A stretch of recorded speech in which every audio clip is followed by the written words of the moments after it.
Sure, and you may ask why there's an appraiser and a realtor up here talking about values, because his value is what you ask him to provide, and our value is market value, and market value can sometimes be what you ask Mike to provide, but you can sometimes also ask him to provide historical value. You can ask him to provide lender value, tax appraised value, estate value.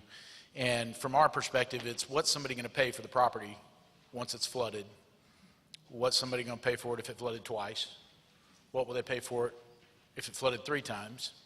And I personally am very, very interested in that because I'm in the annual floodplain. I did flood during Memorial Day, I did flood during tax day, and I had the pleasure of flooding again during Harvey. And I'm a realtor. I've had clients call me and say, hey, my house didn't flood. I'm like, great, mine did. But the answer is that we've got to figure out how to deal with our marketplace. And our marketplace is a resilient marketplace. It's a rebounding marketplace. If you look at after Tropical Storm Allison, which we did for 18 to 24 month period after Tropical Storm Allison, values consistently in the neighborhoods that were affected rose after 18 to 24 months, and they rose substantially on a price per square foot basis. And why do you think that happened? It's because the majority of those homes were remodeled at almost simultaneously the same time. When you're selling properties in a neighborhood that the homes were all built in 1955 and you're selling them today, you get some homes that have been remodeled. You get some homes where the kitchen's been redone but the bathrooms still have to be redone. Some where the floors were just refinished, and some where you need to rip out all the floors and put in new ones. But when a neighborhood floods, it equalizes everything to the same moment in time. And for the most part, the remodeling is left to the individual who's doing it, but when the work is done, you have a remodeled house on a block full of remodeled homes, and as normal sales start to pick back up, the cycle begins to be a higher price per square foot on average than it was prior to the flood situation. And it's also because psychologically, our buyers typically have a very short memory. And Harvey, if anything, has equalized that for some of the neighborhoods that flood consistently over and over and over again. So Harvey equalized things because 2/3 of the homes that flooded weren't even in the floodplain. And that gave everyone the reality that in Houston, Texas, anybody can flood. It is possible that no matter where you live, I mean, if it rains enough in the Heights, it's going to flood, all right? And there are people in Brooksmith and north end of the Heights that did flood. So you have to pay attention to that. You also, as Mark indicated earlier, from an insurance perspective, flooding can be water coming in from a clogged drain in the backyard. It doesn't have to be rising water from the street. It has to be water rising and coming into your house, right? So everybody should carry flood insurance in Houston, Texas. When you range from 50 to 57 feet in elevation across the area, that's the problem. We can't handle the rain flow that we get. We're a resilient town. When you're building, when you're remodeling, there's some good ideas for being resilient. When I replaced my floors after Memorial Day, I put in porcelain tile that looked like wood. Took out the wood floors, put in those floors. Ed, Camp have been fully sanitized, if you're still here, and will remain in my house. That's a resilient product. It's a product. Now, after flooding 3 times, my house is going to be 6 feet in the air after I get done lifting it, 3 feet above the last flood line. But the idea of putting products in that can survive the impact of water penetration is a good idea. I mean, it's smart money. So elevating my house 6 feet in the air is my choice. That's because I've flooded more than one time. And what we're telling people in the neighborhoods, and I live in Meyerland, I've got 1,900 of my closest friends that took on water.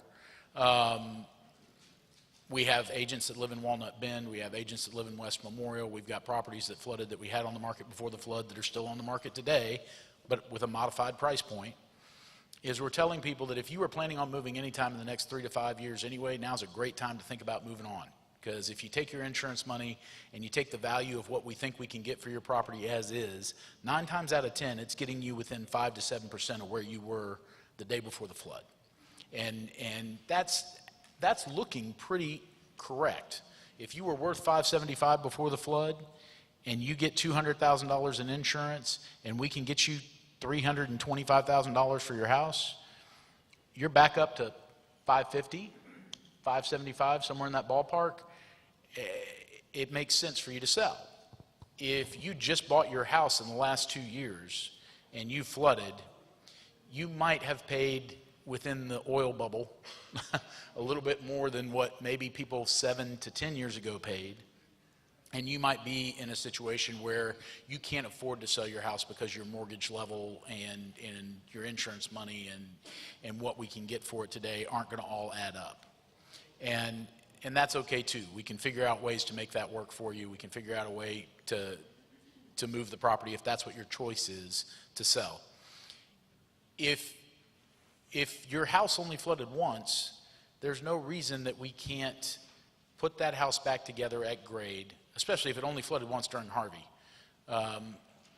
That was 47% more rainfall than the next closest event. I can't tell you that it's not going to happen to you again, but what I can tell you is that if you run with the odds, you put the house back together, and you move back in,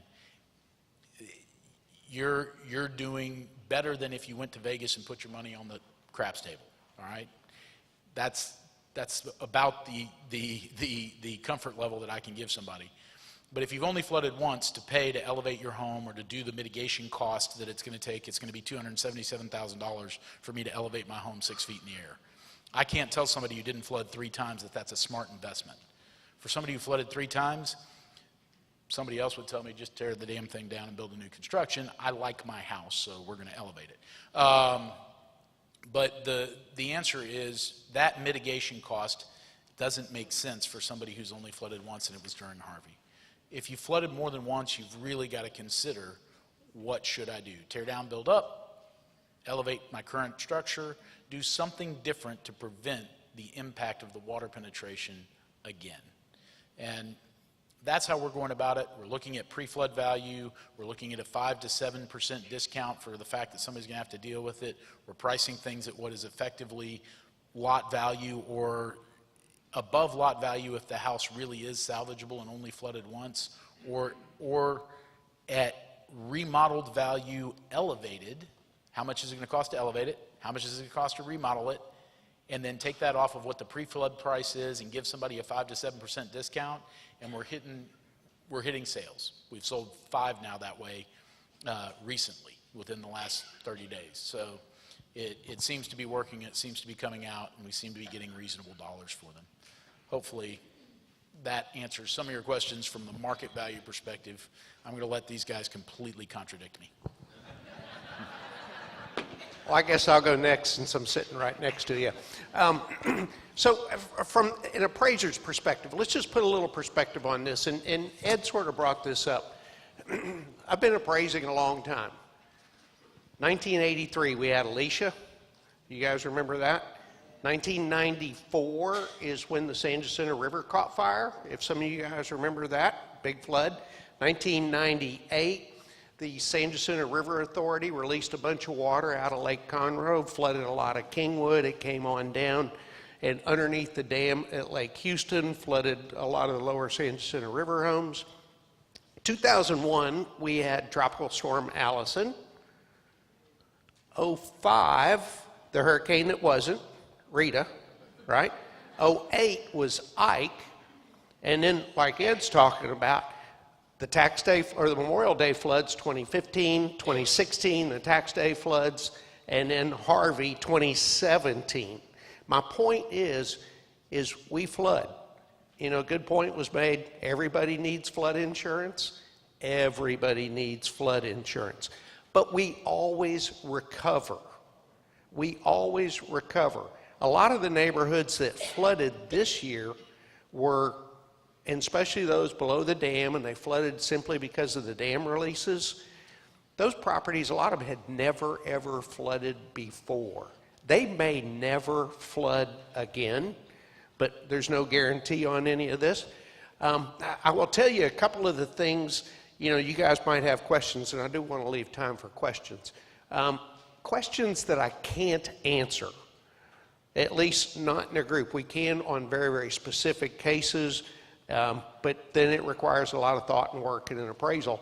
But in general, the questions, do I rebuild?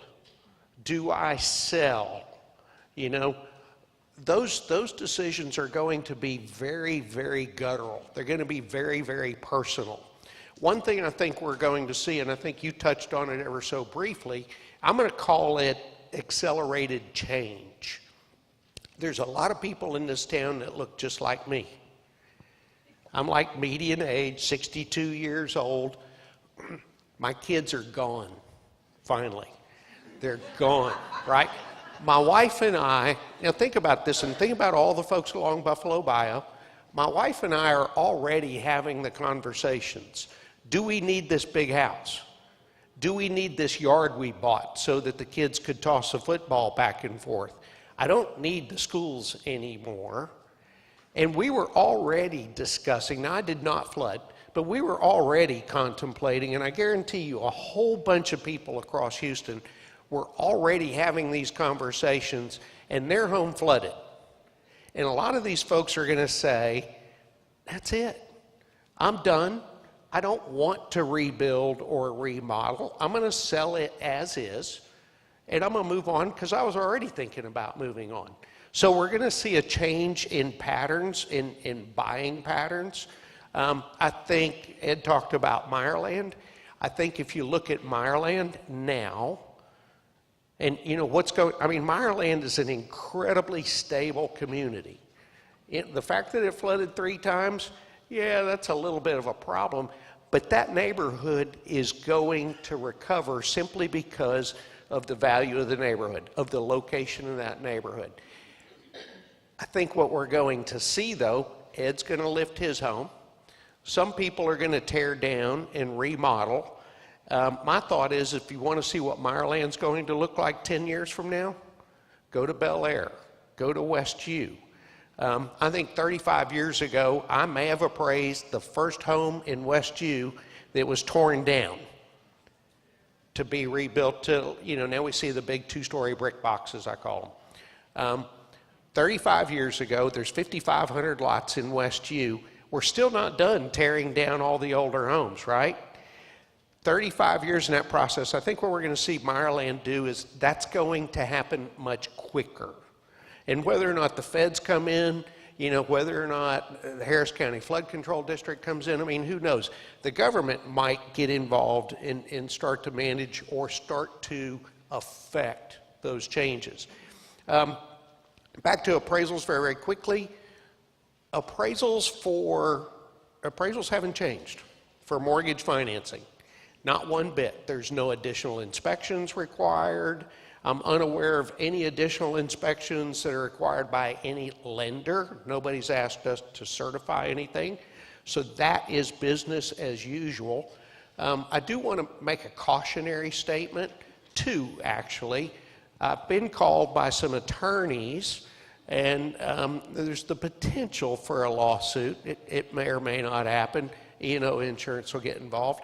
But apparently, a realtor who had sold a house prior to Harvey had made the comment to the buyer, you're not in a floodplain. Here's what got her.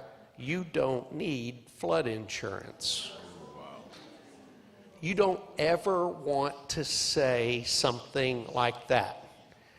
You're not in the floodplain is factual. Beyond that, I think we need to be very, very careful about, and as we start to sell these homes, we need to be very careful about what we say. And I know, relative to my appraisals, I really don't know much. I wasn't in Meyerland during the flood. I didn't see it. I'm not going to say this home flooded. I'm going to say somebody represented to me that the home flooded. It didn't flood. You're never going to catch me saying it did not flood. And here's another scary thing. I hang out with a bunch of engineers, And these engineers, by definition, you know, they're out there in the energy corridor. You know, these are very, in theory, very smart individuals. Apparently not this one guy. We're hanging out, there's about a dozen of us. I'm watching my friends drink, and I ask and say, you know, did you flood? No, I didn't flood. Did you flood? Yeah, I flooded. Did you flood because of normal rainfall or the release of the dam? You know, and one of them says, well, normal rainfall was this, then they opened the dam, and then it was this, and then it stayed for 2 weeks. You know, that's going to be different from, in terms of valuation. When I tell you, there's not a general answer for all these things. It becomes very, very specific. But one guy, and there's a guy that scares me. He's an engineer. He says, my home didn't flood. I only had 4 inches. Now think about this when you're representing that seller, right? This concerns me. He was, in his mind, a flood had an elevation component that I was unaware of. Because I think the most expensive inch in a flood is the first inch, right? Especially if you got hardwood floors, and I mean, it becomes problematic. I think we have to be very, very careful. I heard an ad while I was supposed to be working out, but I was really laying on the floor taking a nap this morning. Bayway Ford says we warrant that, or we guarantee none of our cars have been flooded. They probably can do that. They're probably all brand new cars, maybe the used cars. You know, they're willing to do that. I don't know that as a group we need to be willing to do that. So I would caution you on that. I think relative to everything else, the appraisal world, some of your clients, and I will offer this to you, there's plenty of folks out there that are having a tough time getting building permits because the contributory value of the home, according to the appraisal district, is very, very small. Some of them as little as $100. And they can only get a building permit under certain circumstances. If they're in the floodplain and they're more than 50% damaged, they can only get a building permit for 50% of what the Harris County Appraisal District says their improvements are worth. Excuse me. We can do appraisals and help on that. So if you've got folks that are having problems with that, we're doing that kind of appraisal work. If you've got folks that are, let's say, uninsured losses, and you want to log an uninsured loss against this year's income or next year's income, some cases last year's income, we're doing those appraisals also. And what that is a value the day before the flood, and then another value the day after the water's left your home. You know, so those are going to be 2 different numbers. If you've got insurance, and let's just imagine a scenario where the value of your property was $500,000 the day before the flood, $250,000 the day after the waters left, and you had insurance coverage for $100,000, you still have $150,000 uninsured loss. You can book that loss against current earnings. The IRS is going to say you need appraisals. I got to be honest, I don't know, excuse me. We're getting a lot of appraisers that are referring us that work because they don't know how to do it. It doesn't seem that difficult to me. We're doing that kind of stuff. I think I want to stop here. I want to hear from some builders, and then let's hear some questions. So I've been a home builder for over 20 years and doing it actually for almost 28. And we're fortunate enough or unfortunate enough, I did flood. My office flooded, so we had 12 model homes that flooded in our main building. And every home I ever lived in, because I used to live in Memorial, flooded. So every place I ever lived and my sister lived, all flooded. So I've been very involved in the flood and helping friends and families rip things out and kind of make an assessment. And we build over in Maryland, we build all over Houston. And so been quite involved in working with people and trying to figure out really what the next step is. And, you know, it may sound crazy, but I really think 80% of the people we meet really have post-traumatic stress syndrome. I mean, they don't know what to do. And so many people I've met have the money, may even had insurance, Not everybody had insurance, obviously, 80% didn't, but many had insurance where they have the wherewithal to be able to move ahead, and they just can't make their mind up. We do restoration as well, so we do remodeling and new homes, so we do both. So really what we see, and I would say I'll disagree, I have a different, maybe a different viewpoint of how people should move forward. And we're talking about the values, so we'll kind of use Memorial because I spend a lot of time there now. You know, if they're home, I go kind of where they are in their stage of life, which I totally agree with that. They may be in their stage of life, but I go, where does your family live? Well, they live near me. Finally, where are you going to go live? And they may have bought their home, because these are people who, to your point, have lived in these homes for 15, 20, 30 years, and they bought it for $125,000 or $150,000. So yes, they're going to make a profit if they go sell their property for $350,000 from what they originally bought it for, if that's just their property. But I say, are you going to move somewhere, and what are you going to buy? And you're still going to have to spend, because they want to live in that area, $350,000, $400,000. Would you rather live in a brand new home in your area if you decide that you're not going to remodel? Well, yes, I'd rather live in something new. So I kind of look at it in that aspect as invest in yourself, because all you're doing if you sell it to a developer, and we don't buy properties and develop, all I do is build on other people's lots, is invest in yourself, because if you believe in yourself and you want to live in your home and you want to live in a nice home, we can build you a new home, tear down your old one, and in this case, depending on the house and what they're building, is, you know, $500,000 to $600,000. They can have a new home, and in the case if they have insurance, I give them the example. They go, maybe I only want to live here another 7 to 9 years. I said, then great. Put your $250,000 if that's what they got. Put it in the bank, leave it there, and you can literally live in your home for almost the next 9 years without ever making a payment. And they're like, well, I never thought about it that way. Then sell your home for whatever it's going to sell for, assuming Houston continues to do well, and you'll make a much bigger profit. So invest in yourself. That's one way of looking at it. A lot of people have these older homes. I lived in one, as in Ashford Forest, and I'm actually getting to rebuild my old house, not just because I met her and told her I used to live here, and she ended up needing to tear down her home. But those homes that were single story for sure, and most of the 2 stories, they had old pipes, galvanized pipes. They had old electrical, and all those have to be redone. The galvanized pipes have a 50-year lifespan. So as a builder or a remodeler, I tell them, I'm not your builder if you want me to put everything back and leave the pipes the way they are. I'm just not going to do that. That's not the right thing to do. If you want to do that, I'm not your guy. And it's not for me to make more money. I just know when we start banging on the walls, 50-year-old galvanized pipes are going to start having problems. And then the electrical has to be completely redone, because it was underwater 5 or 6 feet. It has to all be brought up to code. And by the time, in every case I've met with every customer, no one says I want it back just like it was. They want to start making modifications. So in most of the cases, I'm looking at it, I'm going, look, it's going to be $250,000. This is on a 2,400 square foot house. It's going to be $250,000 to redo your home, because remodeling is more expensive than building new. It just is. It costs more because there's more issues with it. And so I go, yes, you're looking at the alternative of, if they kept at that square footage, $350,000 to build a new home, but you also now get a new warranty, a 20-year warranty, and you have new everything. In the case of renovation, you're talking about the roof's probably not getting fixed unless it was already messed up. Every window has to be replaced in most of these homes. If they were all double pane windows, for sure, because they're all ruined.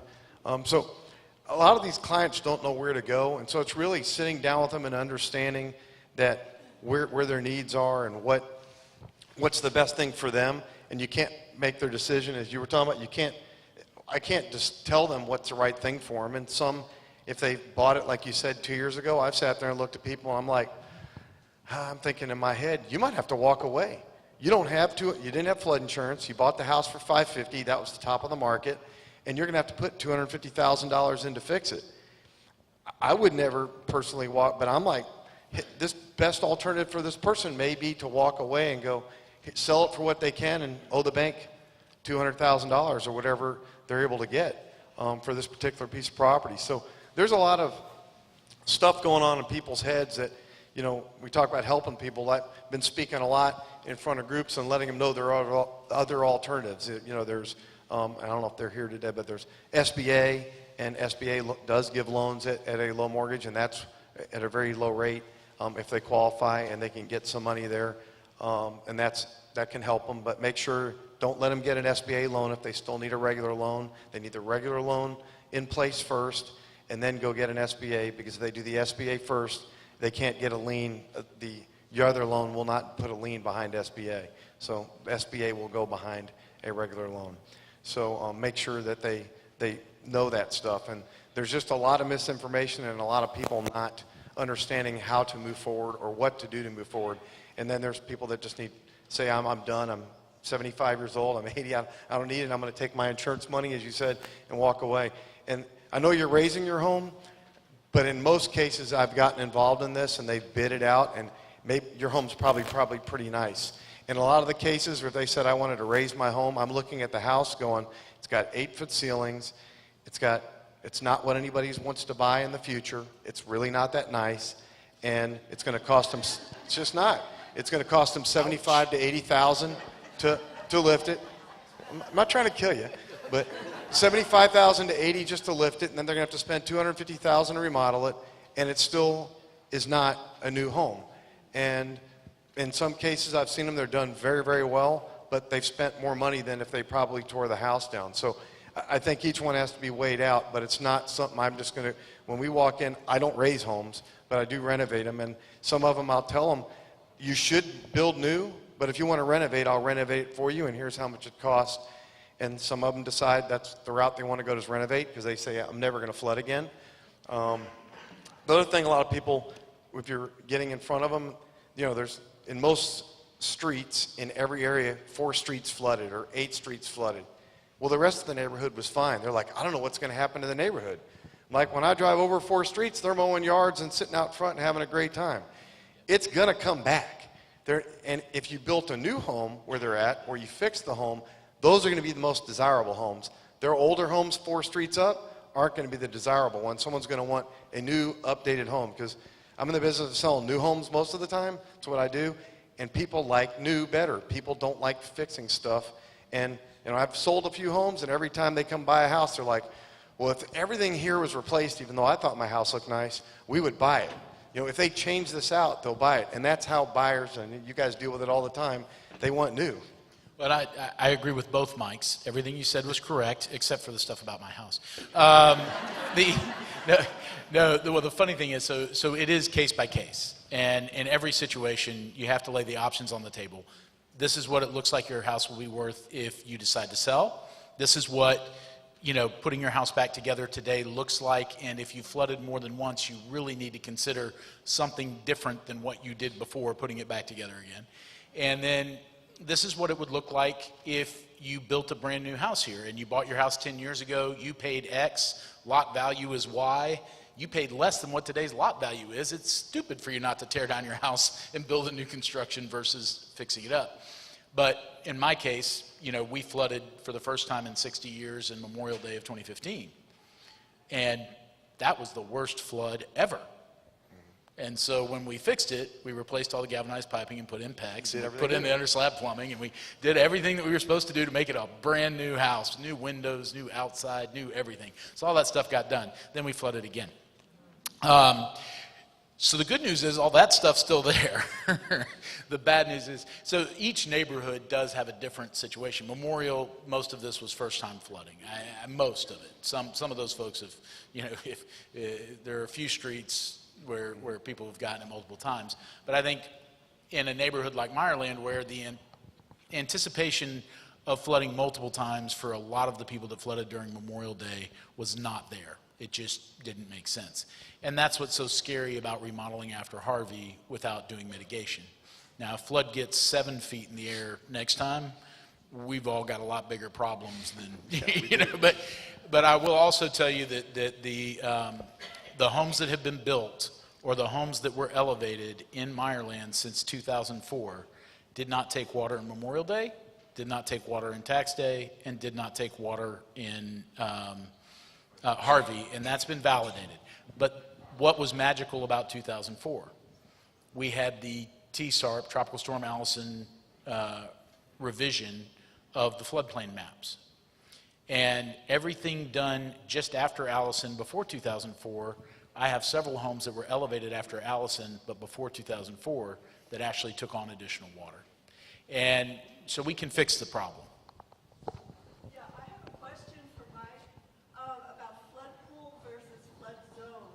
Okay, obviously the flood pools already existed. Were they taken into account during appraisals, or will they be in the future now that we have all become more aware of them? Okay, so the question, in case you all didn't hear it, sort of the difference between flood pool, which we all heard about from Jeff Lindner, if you recall, the guy in the blue shirt that was really the smartest guy in the room during Harvey. There's the flood pool, and then the floodway and the flood plains below it. And the question is are we as appraisers handling these things differently?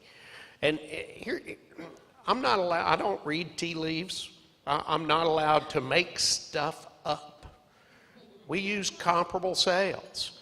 And so what we're looking at is comparable sales. So we're looking at really what my job is to reflect buyer and seller attitudes. And buyer and seller attitudes specific to those locations. And so we are starting, we're doing an awful lot of appraisal work right now. And I am seeing a variety, everything from, we've got groups out there. There are huge national and actually global real estate investment groups. These guys are parts of what they call REITs, R-E-I-T, Real Estate Investment Trusts. These guys are coming in, buying hundreds of homes and remodeling them. We're doing the appraisals because they're getting financing from our local banks to do this work. And we're starting to see what these sales prices are and what people are selling some of their homes for. And then, you know, we don't have many yet of homes that have been bought, remodeled, and resold. That data is kind of sketchy, and that's going to be kind of tough. We're putting little guesses out there. I mean, the lender's asking us, what do you think it's going to be worth? And I think Ed touched on it. I got to tell you, and whether you're in the pool or whether you're in, you know, the 100-year floodplain, and these days, whether you're outside the floodplain but did flood, again, we're looking at buyer and seller reactions. We're looking at what those people are thinking. And in general, I think what you can expect to see is, you know, right after the event, everything is so raw that some folks are saying, that's it, I'm out, and I don't really care. And particularly, you know, we've had continued property appreciation since 2009. So we've got almost 10 years of property appreciation. There's a lot of folks that really, their home values are so much higher than what they paid for them that, again, they can sell them at some loss and take their money and move somewhere else. But if you build in, if they did have insurance, they're pretty close to net zero. Their decisions are going to be based on their specific financial situation. Insured, not insured, got lots of money, don't, what kind of time, was I looking to move to Brenham anyway? Those decisions, and again, they're very personal, but these folks are selling immediately. Those prices tend to be sort of on the low end. We're already seeing those prices start to moderate as people get less and less kind of desperate. You know, it's amazing. For years, I have watched events after a storm and seen prices settle down for about a year. And then the second year, you know, 1 year after recovery, they tend to zoom off. In September, we posted an all-time record high median and average home sales price ever on record for a September. We did the same thing in October. It's going to be funny, somewhere in early December, we'll get the November stats. This town is incredible. You know, this is, and we're not generating 30,000 jobs a year here right now. It's a lot smaller than that. But our track record is we're a job-making machine here. People are going to come. And for better or for worse, we don't have enough new construction to supply all these people that are moving in. Our prices are appreciating 2 months after a storm, 3 months after a storm. I mean, it speaks to the incredible resilience of this town. Now, Harvey was huge. He's going to come in as being the all-time record in terms of total dollars of losses. I mean, he's going to beat, what was the big one in New Orleans? Katrina. Katrina was the last standard. In terms of rainfall, we are going to be 25 to 30% over and above any rainfall ever on record since they've been keeping meteorological records. Huge rain event. I don't care if you lived in Vail on a mountaintop. If you get 50 inches of rain, that cute little babbling brook down there becomes a roaring river, and your home is sliding off the mountain because of mud. I mean, there's no place in this country that could have absorbed that much rain.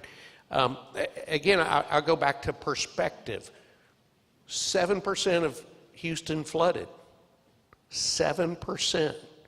You know, it's a big number, and if you're one of those 7%, life's pretty brutal right now.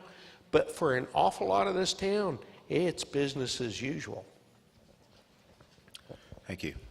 A lot of great information. Can we have a couple minutes for questions, please? I do have one question for you.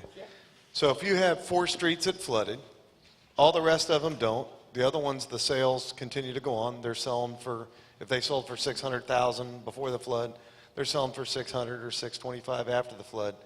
But there's 4 streets, you know, and we'll use Nottingham Forest or Oak Bend, any one of those.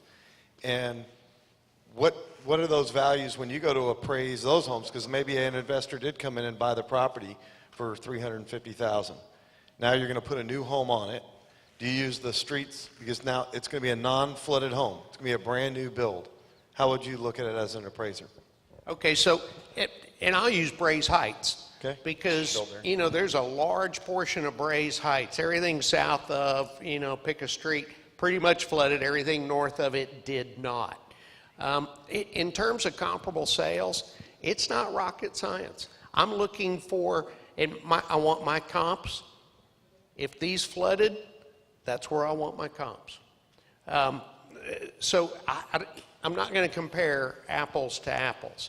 I think we're going to be a little bit more cognizant, you know, as buyers, and you guys probably know better than me. You know, they're asking, did the house flood? Did it not flood? Again, be very careful about what you say there. But given an option, and you can use cars, you can use anything, an option to buy a car that did flood versus one that didn't flood, which one are you buying? I'm going to buy the one that didn't flood, or I'll take the one that did flood, but I want a discount. And so there's going to be a discount. Now, where the water gets real muddy is, I didn't mean it that way, but it sure came out that way. I'm not smart enough to create a clever pun, trust me. This house that did flood now has all new components versus maybe one up here that didn't flood, but it doesn't have all new components. And what we're really starting to see, and don't write this down because it'll vary and it depends, did this area flood 3 times or 1 time or whatever, but new components in a neighborhood or in a section of the neighborhood that did flood versus not new components, they tend to sell at about the same price. Now, 2 to 3 years from now, no flood event, those homes that did flood, I think, can expect a higher price gain. I have a question. I live in Missouri City, and I live a couple miles from Riverstone.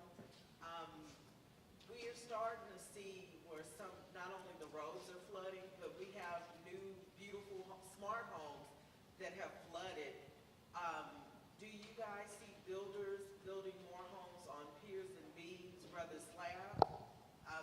You know, because Riverstone and the back of Sienna is a good example. These are new communities. Well, and that's a question I had for Mike, consistent, I was about to ask you as well, is, so if you're building on that street, in the neighborhood that's not in the floodplain, it's easy in Meyerland. Base flood elevation is here, you have to build a minimum of X above base flood elevation. When you're not in a floodplain, there is no raising base flood elevation. We're raising them. We're raising them up to what it flooded, making it look appropriate. How high above where We're the going water line to the flood event. We're going actually 5 feet. And we're staying with all in the restrictions. We have to be under, in this case, the restrictions require us to be under 36 feet high. So it's not any taller than maybe some of the larger 2 stories. So we're changing the pitch a little bit, but we're following and complying with all of the requirements of the ACC, and we're building them up. So there are clients that say, I don't want to build up. That's their choice. But what you're saying about the ACC, we had to correct in Meyerland after the Memorial Day flood, and we said now that your height restriction starts at base flood elevation, and I think other neighborhoods need to consider the height restriction being elevated to the point of the water line if they're not in the floodplain. Because to me, building at the water line again doesn't make a whole lot of sense. Yep. Building above it makes sense.